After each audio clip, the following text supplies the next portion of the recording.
Tonight, Water Watch. This is very much what we've been warning about for years. The two community groups pushing the region for quicker action. Taking action today is not optional. It's something that will take political will.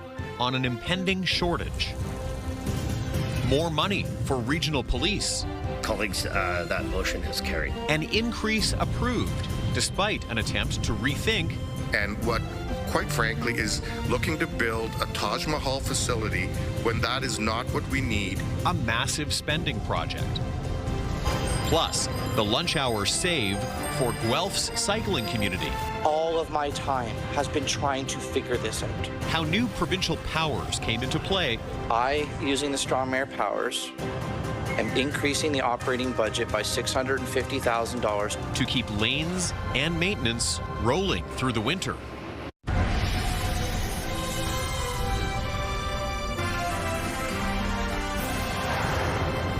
Good evening. The region of Waterloo says it is working quickly on a plan to deal with a potential water shortage in the future. That issue was identified publicly earlier this month. But this week, two community groups are speaking out, saying the situation demands more urgency. CTV's Heather Sennerin is live now with more details. Heather, we should note and remind people that this all has to do with the expected population boom to 1 million people in the next 25 years. And Tony, that broader concern was highlighted in a regional council meeting today when the mayor of Kitchener said this is a priority that the region has to deal with. This regional water tower is part of the network that serves the Mannheim service area, including most of KW, Woolwich, and Wilmot, where the region says the water demand could outpace supply in the next 25 years. This is very much what we've been warning about for years. The region says water quality is not a concern and capacity isn't an immediate problem, but Kevin Thomason of the Grand River Environmental Network says his group is concerned about both. We don't have the water capacity or water supply in the places where it's needed the most.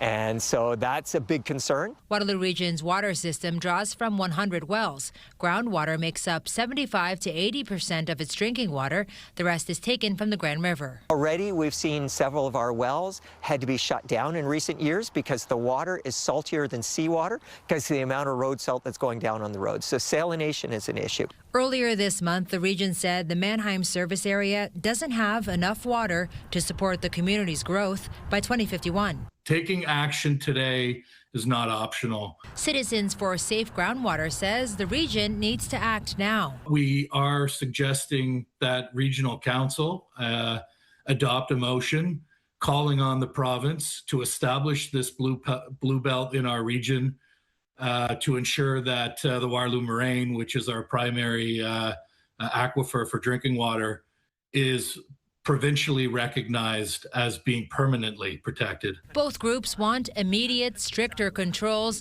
on the kinds of developments that are approved in order to protect groundwater aquifers. I think the region needs to back off on things like this absolutely absurd Wilmot land assembly that's happening out in Wilmot, where we see a 770-acre site larger than Disneyland, California, being targeted for mega industrial use. A spokesperson for the region of Waterloo said in a statement, in part, Waterloo Region's water system is comprehensive and complex. The region is working to expedite timelines to address the issue, and a third-party review is ongoing. The region of Waterloo also said in a statement that results of the third-party review will be published when complete, and that the region is committed to sharing more information with residents once it is available. Tony. All right, Heather, thank you. CTV's Heather Sennerin live tonight. The need to improve the region's water system is also one of many reasons why Kitchener's mayor wanted regional police to rethink how much they're planning to spend on a new $173 million communications center over the next 5 years. But as CTV's Karis Mapp tells us, that request was shot down and the police budget for next year is set. Colleagues, that motion has carried. Thank you. Regional police will get all the money they requested for 2026, including a $272 million operating budget, which will add 20 new officers. But it's their capital budget that came under scrutiny, including the multi-year plan to fund a new $173 million communication center in Cambridge. We can support investments in our police department, in the frontline officers who are protecting our community, support a reasonable capital increase in the for this centre, but also say that the dollars that are proposed are too much. Kitchener Mayor and Regional Councillor Barry Verbanovic wanted police to rethink how much will be spent on the new centre, planned to be 75,000 square feet along Maple Grove Road and open in 2029. This is about the capital budget and what, quite frankly, is looking to build a Taj Mahal facility when that is not what we need in order to serve this community. Is it a Taj Mahal? I don't think so. It's set up to be more than just a communication center. It's also an operations center. Setting off a discussion about the pros and cons of the massive project. I really think that Regional Council needs to reconsider building a state-of-the-art police communications centre after the housing projects with unsecure funding have come online. It's just alarming that it's $2,300 a square foot. I think of the Manulife Center in Kitchener. That's a significant amount of space as well. Just options that potentially could have been looked at, retrofitted for this. This is not a center that is built for here and now. This is a center that is built for the future, to future-proof us. Policing is more sophisticated because the bad guys are more sophisticated. None of us are saying don't invest in a new communication center, don't do some work, but pare it down to something that's reasonable. In the end, Verbanovic's motion failed in a tie. Colleagues, it's an 8-8 vote and the motion is defeated. Meaning the 10-year capital spending plan remains on track, and the 2026 police budget brings a 6.75% increase to regional tax bills. The rest of next year's increase will be figured out during Council's vote on the entire regional budget tomorrow. Kara Smapp, CTV News, Kitchener. Time for a first check on the weather. Leanne Evans in studio with us tonight. I have to say, little less freezing out there today. Felt like we were getting a little closer to maybe a mild day or two. Yeah, you know what? We were much closer to seasonal than what we've seen over the past couple of weeks. So you're right on track, Tony. It was much more comfortable to spend time outside today, especially if you bundled up appropriately. You got the toque, you got the mitts, you got the coat. You could actually spend a decent amount of time outdoors, maybe go for a walk or anything that you're doing, playing in the snow. -4 right now in Waterloo Region, -3 through Toronto into Hamilton as well. -2 in London, a little bit warmer as we head to the extreme southwest. It is 1 degree in Ridgetown through Chatham-Kent, and the freezing mark is what we are seeing in the Windsor area tonight. Now, the wind chill is still playing a factor, even though it's not quite as severe as what we've seen over the past week or so. It feels closer to the minus double digits in KW and in many surrounding regions across southern and southwestern Ontario tonight as well. Now, we're seeing pretty calm conditions out there.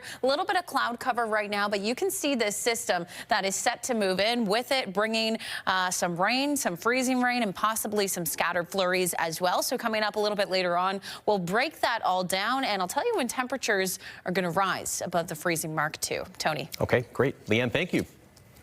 Developing news now that we're watching just west of Elmira, where a truck was spotted on its side on a property on line 86 between Wallenstein and Macton. Our cameras captured these images late this afternoon. It appears the truck's contents were being removed at that time. Now, there's no word yet whether regional police are involved or whether they're investigating. Cambridge City Council is working to address safety concerns following last week's fatal collision on Cedar Street. They've decided to ask Regional Council to make changes on that stretch of road. Councillors will ask that the speed limit on Cedar between Grand Ridge Drive and St. Andrews Street be lowered to 40 as an immediate safety measure. Cambridge Mayor Jan Liggett says she went on a ride-along with Waterloo Regional Police Friday night, and they stopped by the Sacred Fire in honor of the 3-year-old who died in last week's crash.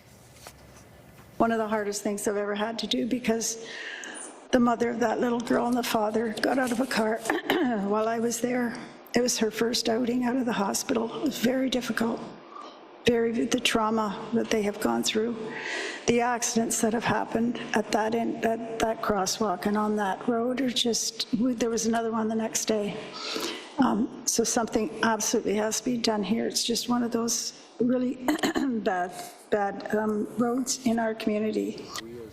Cambridge Council will also ask the region to do a pedestrian safety review in that area as soon as possible. Kitchener's Kevin Kaler will spend more time behind bars. Kaler was sentenced today for breaching a court order back in October, hours after he was released from custody.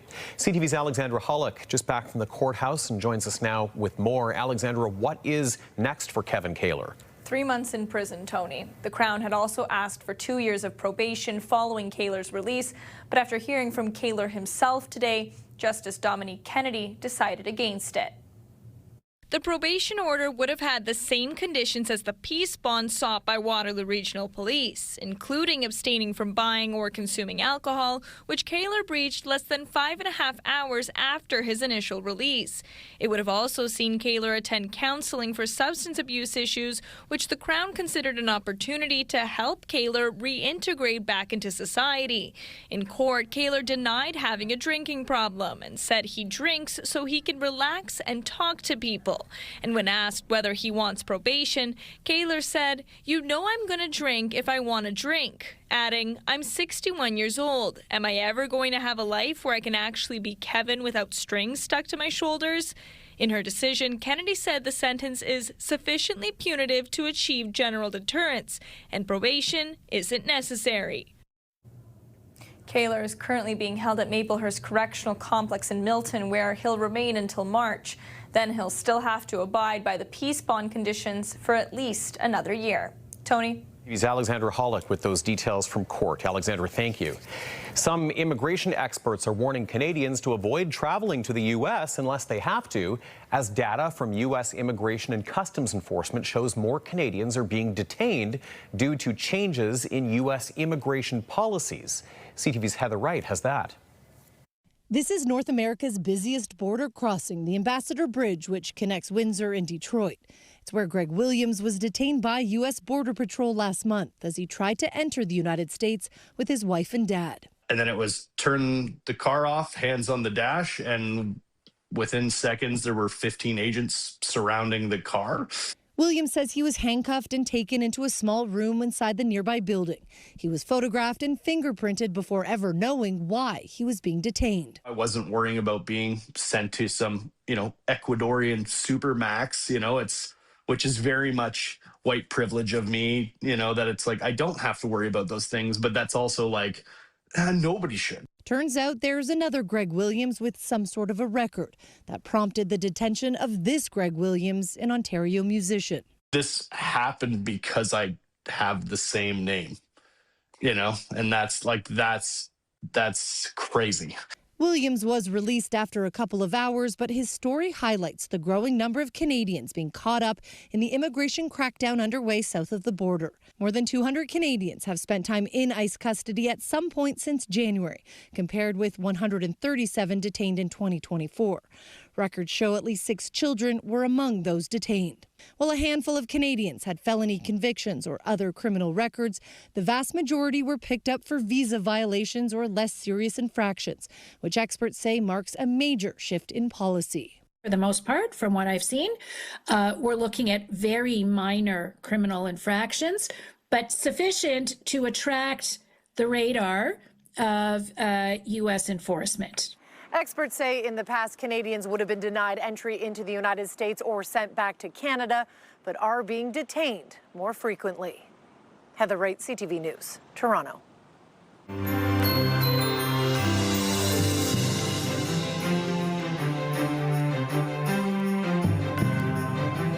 The 2025 Toy Mountain campaign is coming to an end. Our big finale is tomorrow, but we are still accepting donations. Leanne Evans out in the lobby now here at CTV with some guests who are going to help us help the Salvation Army bring that mountain to the finish line, Leanne. Yeah, Tony, it's crazy to think that our finale is tomorrow night.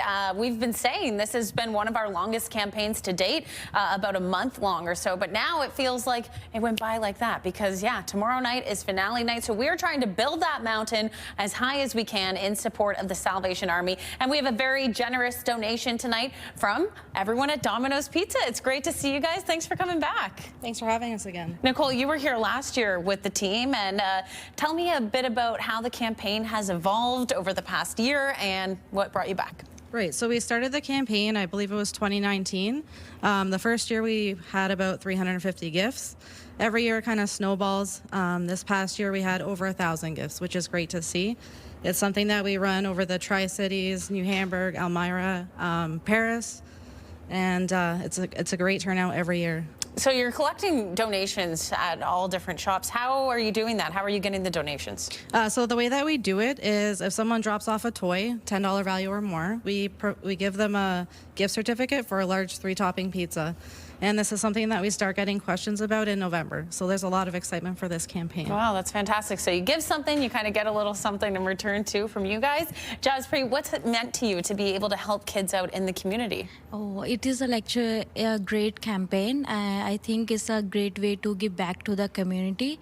And it was wonderful to see when the parents or our guests were bringing those toys and see the happiness on their face, like they are giving back to the community in a way and getting something back from us. It was like really good.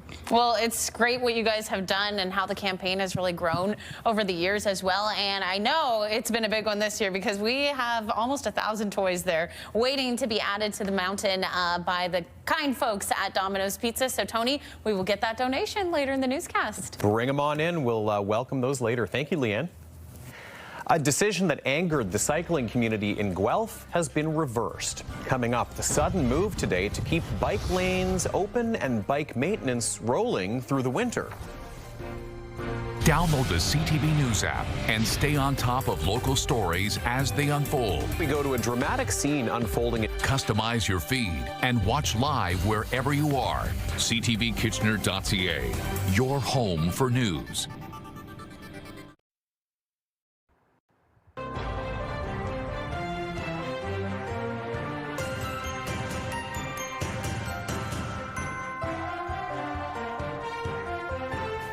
In Guelph today, Ontario's new strong mayor powers were used to reverse a move that had the cycling community outraged. Winter bike lane maintenance is back, and the lanes are staying open all winter. CTV's Colton Weens now on how the plan suddenly changed over the lunch hour today. I, using the strong mayor powers, am increasing the operating budget by $650,000 to reinstate the snow removal services. A seemingly snap decision bringing an end to a hotly debated topic in Guelph. Mayor Cam Guthrie using strong mayor powers to reinstate funding for winter bike lane maintenance in the city budget. I needed to find a way of figuring out how I could add the service back in, but at the same time not raise property taxes. And today, literally in the middle of lunch, I was able to figure it out. In November, council decided to remove $650,000 from the budget that would be used for bike lane winter maintenance, and a bylaw was drawn up to shut down cycling lanes until April. But council started changing their minds. After that decision and after the first little bit of snowfall, that some of us had some questions about whether or not operationally it was going to pan out the way we thought maybe it was going to pan out. So then it rested on me to figure out, okay, how are we going to maybe add that back in? Guthrie says under the Strong Mayor Act, council can't file a notice of reconsideration for a budget item. But during the lunch break of council on Tuesday, he realized he could make an order to reinstate it without raising taxes. It was literally an epiphany in the middle of the meeting. Last night, cyclists gathered in downtown Guelph, urging council to keep maintaining the bike lanes. After the mayor's decision today, the cyclist known as Guelph's bike mayor quickly shared her excitement. I'm very happy and also want to cry because this was a fight. Guthrie says a compromise is being made to pay for it, using some money that was going to go to 100% renewable energy options for the city and choosing not to hire 2 new bylaw officers. We still are dedicated to these types of goals for our climate, but I think at the same time, there has to be choices to be made. And when it came to restoring bike lane maintenance for the winter, we needed to make some compromises. It should also be noted that council has 21 days to challenge a strong mayor order, but after Guthrie presented it in the meeting, council decided it won't be challenging it, keeping the maintenance plan and the lanes rolling on through the winter. Colton Ween, CTV News, Guelph. It's been a cold end to 2025, and Stratford is adding a much-needed warm-up for those in need. Tomorrow, the city will open its first 24/7 warming center as a last line of defense for those with no other options. CTV's Jeff Pickle has details. So we don't cook meals here, but we will heat up meals. You can see we have bread and we have lots of donations of food. It's a quiet space in a church basement.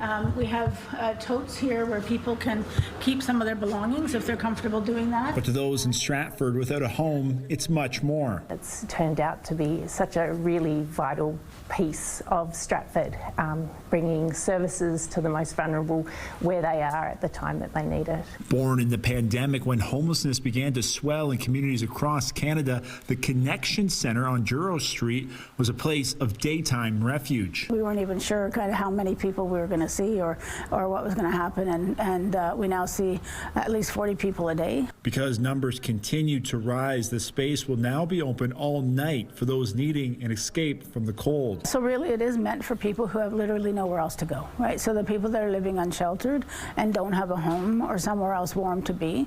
Now organizers say, well, the warming center will be open all night, every night. It's important to make the distinction that this is not a shelter. So to have a shelter, a bedded shelter, the legislation is different. The insurance requirements are different as well. And so that's why we chose to do a warming center as opposed to do an overnight shelter. The opening of the warming center comes as the city faces public criticism for its lack of options for people living rough. I think it's the right response to the size of our city for sure, and it's a place to come in and recharge your batteries, to get a full meal, to wash your clothes. Mayor Martin Ritzma says this collaboration between the city, United Way, CMHA, and local churches is the perfect community response. So this is a community response to a challenge that all communities have across the province, across Canada. It's a global problem, but it's a made in Stratford solution. The warming center officially opens overnight tomorrow. Jeff Pickle, CTV News, Stratford. It's looking festive out in St. Jacobs tonight, and that's where this live look comes from right now, from our photographer Dave Pettit. It is starting to feel a little less bitterly cold than it has been over the last several days. And that's all part of a bit of a warm-up we're experiencing. Leanne's back with weather details in just a few moments. And later, we begin a countdown of some of our top stories from 2025 with a look back at an encounter that had a local realtor later making an apology.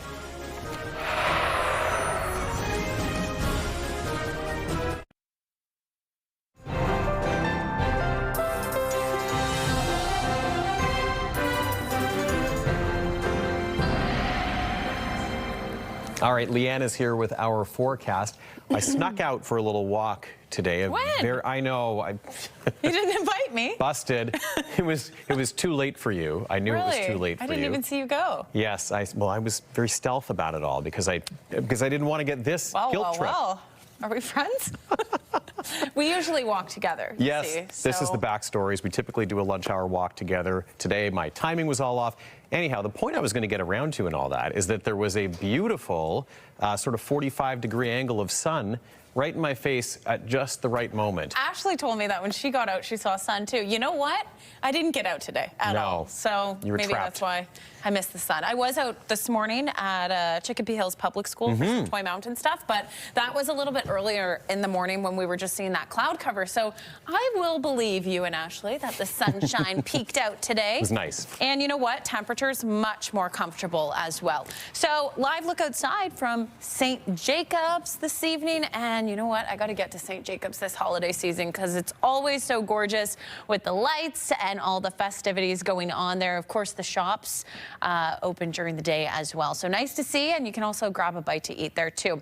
All right, let's talk about the forecast and what is happening out there today. So we've reached a daytime high of -4 in Waterloo Region. I want to point out the overnight low though, because we have been seeing overnight lows into the minus double digits, and last night finally we weren't quite there. So much more comfortable out there, much closer to seasonal for this time of year, usually sitting around -7. So we're getting there. It hasn't been the story over the past couple of weeks. Also want to point out 14 degrees in 2021 on this day is the record high.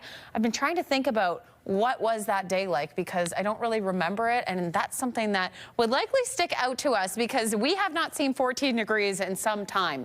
All right now currently sitting at our daytime high, -4 through Waterloo Region. It's -2 in the GTA. The wind chill still playing a little bit of a factor, not too impactful, but it's feeling closer to -9 this hour here locally, -8 along the shores of Lake Huron. Overnight tonight, dropping down to -1 will be the overnight low, or I should say warming up to -1.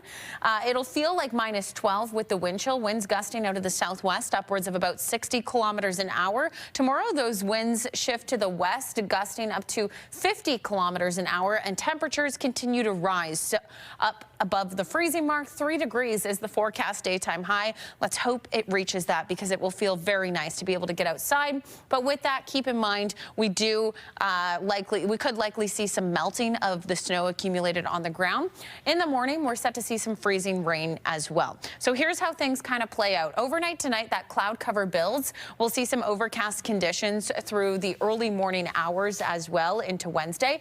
And by Wednesday morning around 6 to 8 o'clock, we'll likely see that freezing rain move in Waterloo Region and north of Waterloo Region. Some communities south of Waterloo Region towards Brant County into Hamilton might just be seeing this rain in the form of just precipitation. However, as you can see, this pink is fairly widespread. So keep it in mind when you're heading out on the roads. Freezing rain is never something that's great to deal with. By the afternoon hours in Waterloo Region, that could shift to flurry activity before that system makes its way out, and we're seeing cloud cover as we approach Thursday morning. Long range looks like this. Temperatures actually end up rising to 5 degrees by Thursday. We could see some morning sunshine before those potential for shower activity moves into the afternoon hours, and snowfall moves back in to close out the week. Now, in Lambton, Kent, and Essex, you will see some sunshine through the day tomorrow. Temperatures rising to 8 degrees by Thursday with some light rain in your area. And in southern Georgian Bay, some mixed precipitation to welcome in the middle of the week before things shift to rainfall by Thursday. Keep in mind that melt could be happening because there's been a lot of snowfall in your area. Okay, here is tonight's Weather Watcher picture. What a gorgeous sunset sent to us from Nana Hart. Beautiful, and I got a lot of sunset photos in the Weather Watcher inbox today, so must have been a gorgeous one. Happy to see you were able to capture it and send it our way.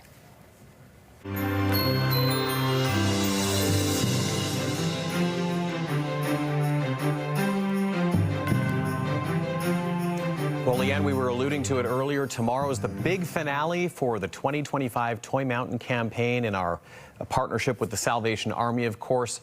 That means we are not done yet. We've got to get to the finish line, and you're standing by over at the mountain. I might say a much more full-looking mountain today with a guest to help make it even more so. Yes, well, we had some studio elves helping zhuzh up our mountain earlier today. I know Johnny was hard at work making it look good as well. Tonight, we have the folks from Domino's here with us with another generous donation. Nicole, thanks to you and your team for coming in. Thank you for having us again this year. Okay, before I get to asking you a couple of things, I want the Domino's elves to start bringing in the toys, because you guys have a lot of toys. I believe you said you collected about 1,000 toys for Toy Mountain this year. How was the campaign? Clearly it was successful. A lot of fun. We saw a lot of smiles in the store. We had a lot of kids dropping off toys as well.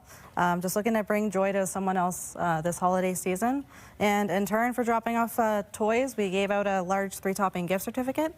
And everybody loves pizza, right? So Oh, yeah. can't wait to see those people come back as well. Yeah, that's great because, you know, people are giving, but it's really nice that you guys are kind of giving back to those people who are helping kids in the community. What does it mean to be able to help give back to kids at Christmas time, especially as a business and being able to come together to do that? I mean, we're always looking to get involved in the community in so many different ways, so this is just one of the things we do.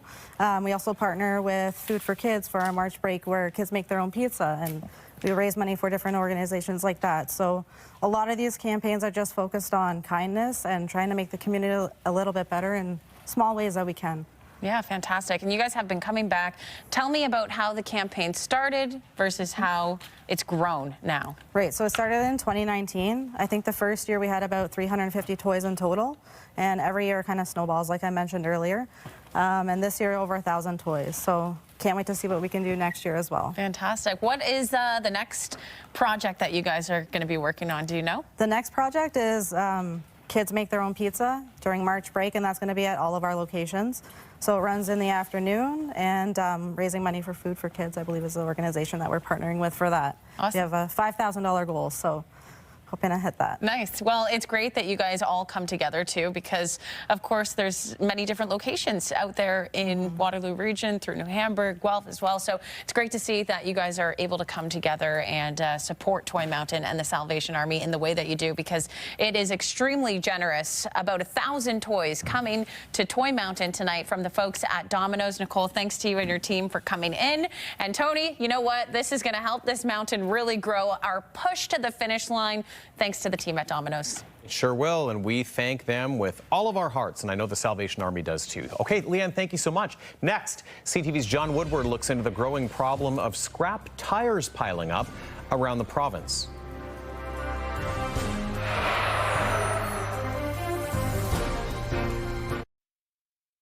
It's time to build a toy mountain. Make this holiday season merry for so many kids. Bring new, unwrapped toys to your local Canadian Tire. All in support of the Salvation Army. We'll be collecting donations from November 19th to December 24th. With all donations helping families right here in our community. Toy Mountain, supported by the Core Group, Goman's Appliances, and the Crack Specialists. Let's make this the best toy mountain ever. Visit ctvkitchener.ca for more ways to donate.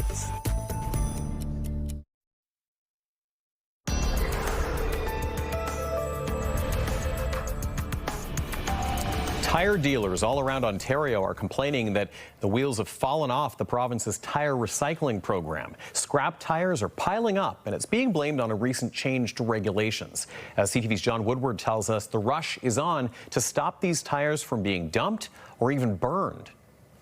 Here's a little tour of our problem at the moment. Everywhere you look at this North York tire retailer, tires. Unfortunately, not the ones they can sell. We got a whole bunch of scrap tires that need to be recycled with nowhere to go.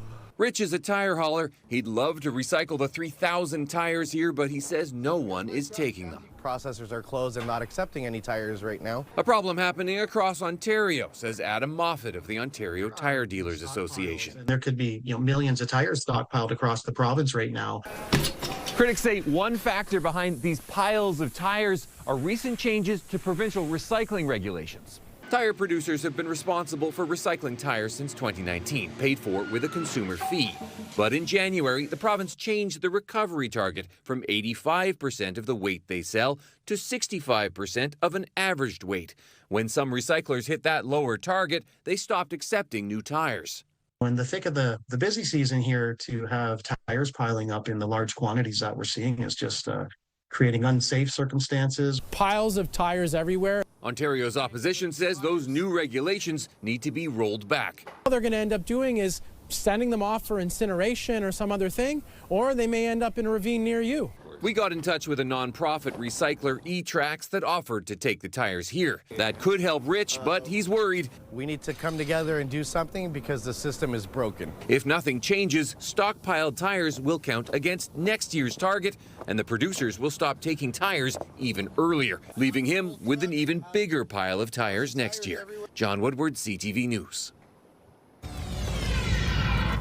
Okay, let's recap our top stories now. Ashley Bacon in studio with us for all the latest, including, of course, the latest on water concerns after the region identified a potential shortage for the future, and we're hearing some new information on that today. That's right, Tony. The region says it's working quickly on a plan to deal with a potential water shortage. But two community groups are speaking out, saying the situation demands more urgency. They want immediate, stricter controls on development in areas near water aquifer fires. Kitchener's Kevin Kaler will spend more time behind bars. He was sentenced today for breaching a court order back in October, hours after he was released from custody. Kaler is currently being held at Maplehurst Correctional Complex in Milton, where he'll remain until March. And our digital team has a lot more stories online too, Ashley, including one about an investigation into a report of an assault in Guelph. That's right, Tony. Police say a woman was choked while walking downtown yesterday. A 56-year-old man was arrested and faces charges. For more information on this story, visit our website, ctvnewskitchener.ca. Tony. Okay, Ashley Bacon recapping our top stories. Ash, thank you. Thank you. Well, tonight we begin a look back at our top 10 stories from 2025, beginning with an explosive outburst that was captured on camera back in April. A realtor yelling a slur at a woman in Cambridge after a conversation about parking escalated. CTV's Alexandra Hollick has more.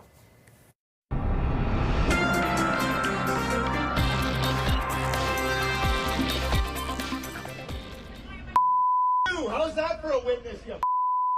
A Waterloo Region realtor fired over this fiery exchange. Do it. We'll call the police. Go. Broker Jeff Blackham, seen here shouting profanities and a homophobic slur at a Cambridge woman back in April. There was the video that someone caught that said, shove it up their wazoo or whatever, and use the nice name for a lesbian. That's not very nice. And that was it. It all started when Lisa DePasqua was trying to pull into her driveway when she says she saw a man filming a video nearby. I didn't know what was going on, but when I went to come park here, they waved me like to go over to the street. So DePasqua parked on her street and sat in her car when she says she was waved down to move her vehicle again. That's when things took a turn. We just came over to my truck, my Jeep, sorry, like inches from my face with the middle finger and started swearing profanities at me using the F-bomb. And I used it back because I was like, what the heck? Why are you in my space? I told him to get out of my space with an F-bomb and get away from me.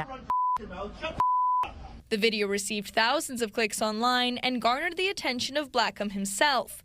At the time, Blackham told CTV News he wanted to address the, quote, serious mistake, saying in a statement, I take full responsibility for my words and the harm they've caused, particularly to members of the LGBTQ+ community. I am truly sorry, and I'm committed to learning and making meaningful change. How's that for a witness, you? Blackham was terminated from Keller Williams Realty following the incident. I feel bad, of course, because no, I didn't want him to lose his job and stuff, but I want him to take accountability. We recently checked in with DePasqua to see if there have been any updates or any other interactions with Blackham since April. She says she never heard from him again, but has received messages of support from people who saw the video online. CTV News also reached out to Blackham, who did provide an on-the-record comment. Blackham's lawyer, in a letter emailed to CTV News, indicated the incident had, quote, already resulted in substantial reputational, economic, and psychological damage, and demanded that CTV News cease and desist from recounting the incident. Alexandra Hollick, CTV News, Kitchener. They are popular for collectors and apparently for thieves. Coming up next, the unfortunate reality surrounding the resurgence of Pokemon trading cards.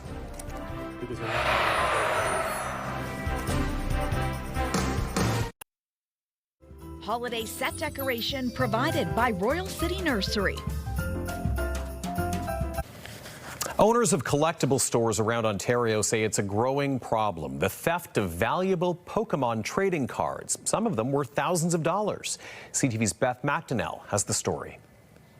So this card specifically, like a Van Gogh Pikachu last year would have been like $100, and now it's selling for $800-900. Pokemon and Magic the Gathering trading cards are popular and can be pricey. So much so, thieves are going after them across the GTA. Almost all the break-ins happen in the middle of the night when no one's here.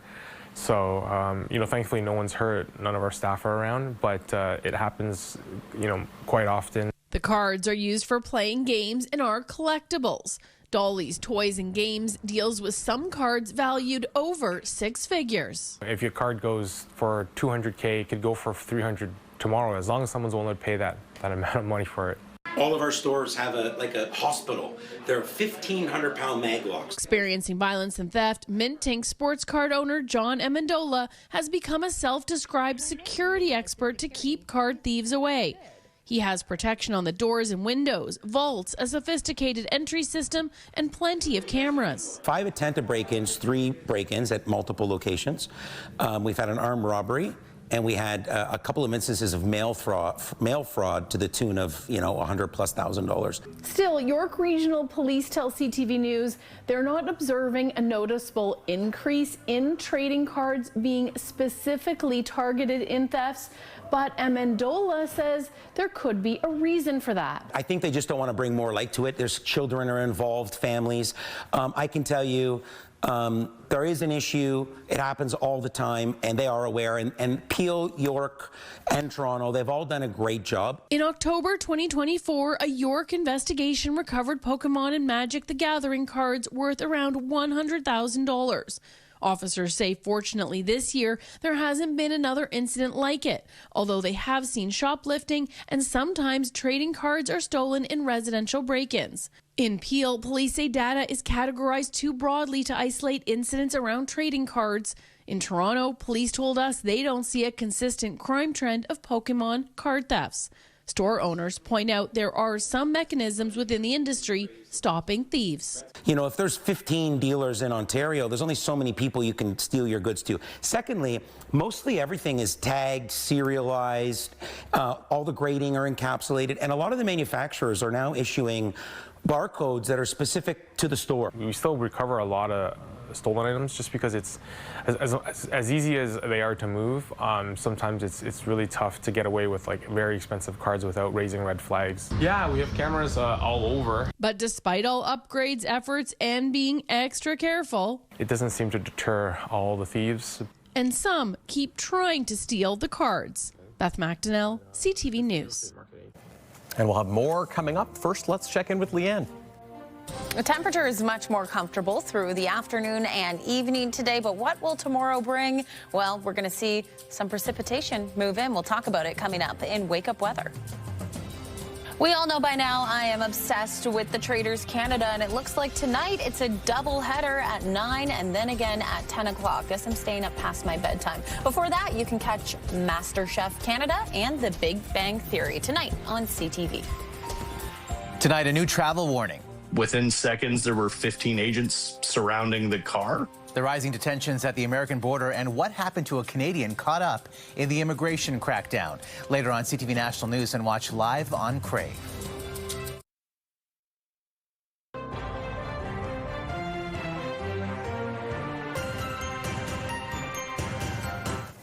And you were just mentioning to me during the break we could get a little bit of messy weather tomorrow. I'm glad I listened to you during the break because I wasn't paying attention earlier. Excuse me? I was doing things, I promise. Really? The things were busy. You weren't paying attention? A lot of moving parts in the background. It's going to impact you in your afternoon walks you go on alone from now on. Anyway, I'm in the lunch hour walk doghouse. You are. And that is where you'll stay until you take me on a walk tomorrow. Okay, anyway, let's get to it. So a messy mix to wake up to tomorrow morning. Some freezing rain expected. It'll kind of be in and out, scattered throughout the region. But keep it in mind as you're on your morning commute. And then that mixed precipitation probably continuing till about 2 o'clock-ish, I want to say. But it does look like we'll see some peaks of sunshine, or the sun will at least try tomorrow afternoon. So, yeah, messy start to the day, but hopefully it ends with a bit of sunshine. And hopefully the breaks will time just right with our lunch break. Exactly. And look at the temperatures above the freezing mark. Not bad. Some welcome relief from those wind chills. Okay, as we mentioned, though, tomorrow, these are the numbers we want to talk about now. It's the finale for our 2025 Toy Mountain campaign. More donations and check presentations are going to be rolling in actually throughout the day tomorrow, and we're going to have some special guests. Yeah, we've got a big finale night planned. We always have some cookie decorating, face painting, fun for the kids. And the kids really got involved this year throughout this campaign. We were able to highlight some of them at their local schools, building their own toy mountains at school. So today was one of the last features that we did. It was Chicopee Hills Public School. Take a look. Today we're at Chicopee Hills Public School, where students and staff here have been working to build a toy mountain, and we are in the home stretch of the campaign, so we're really looking to ramp up those donations and see what they've got in store for us today. Jenny Guy is the principal of the school. Thank you so much for having us out. Thanks for coming out. This is our 8th annual Week of Giving, which we've been doing since the school opened in 2017. And this year we're really excited to add Toy Mountain to the list of charities that we support. Yeah, because I know you guys have been doing a lot of different work. It's teaching the students, obviously, a lot about different charities in Waterloo Region. Talk to me about Toy Mountain and why you decided to make this part of your Week of Giving. Well, especially in kindergarten, we really focus on belonging and contributing. And when students contribute, then they feel like they belong in our community and contribute to the wider community. But when kids are choosing things to donate, what they really want to choose is toys. And so CTV Toy Mountain was a perfect addition to our Week of Giving because kids love choosing toys. Well, it's going to go to many kids in need out there in the community. We're going to talk to some of the students who have been taking part in Toy Mountain. Georgia, tell me why you think it's important that kids have gifts to open on Christmas morning. Well, it's important that they are able to feel that Christmas joy, and to be able to unwrap something is pretty nice. Stella, tell me what you've learned about what a charity is. It's people that help others. Yeah, and Sydney, you've learned about what a donation is. It's something that other people need. And what are we gathering behind us that other people need? Gathering toys. Oh, my heart. I know. They're so sweet. They have got their hearts in the right place, and that pile over at Chicopee School, amazing. But look at this pile in our studio. Yeah, it's growing and it is getting big. I don't know where we're going to put the donations that come in tomorrow, but you know what? That pile at Chicopee, we actually packed all that stuff up and it went with the Salvation Army today. So perfect. Continuing to get toys out to families in need. Right off to the donation center. And yeah, like you mentioned earlier, Johnny Matza and Jeff Turner, some of our crew members, you should have seen them rearranging this mountain this morning. Well, when I came in, I was like, the mountain, it looks so good. And they did such a great job because we have toys everywhere in this studio. Outside, inside, over at the mountain, and tomorrow we're hoping to blow the roof off this place with so many toys. It's going to be so much fun. It's going to be great. Hope you'll join us tomorrow at 5 and 6. In the meantime, Krista Simpson has your next news at 11:30. Have a good night. Take care.